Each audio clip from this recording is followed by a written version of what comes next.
The Waterlovers water distiller removes 99.9% of chemicals and bacteria from any kind of water with the touch of a button.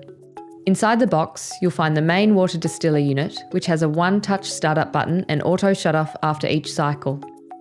A power cable, stainless steel boiling reservoir, which has an anti-dry boil sensor for easy maintenance, slide-in filter tray with stainless steel housing, 6 premium activated coconut carbon filters, 3-litre premium borosilicate glass jug with an anti-slip protective base, a stainless steel jug lid, which also has a rubber cap for fridge storage, a rubber seal that sits inside the jug cavity, and distiller cleaner made from 100% food-grade citric acid.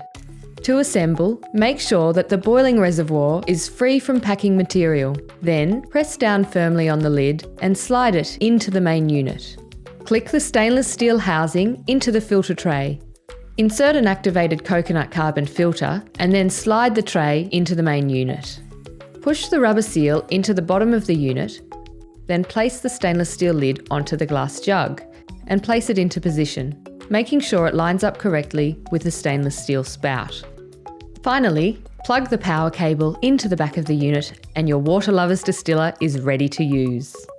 We recommend purchasing a second jug so that one can always be stored in the refrigerator. These, along with any other additional items, can be found online or at selected stores.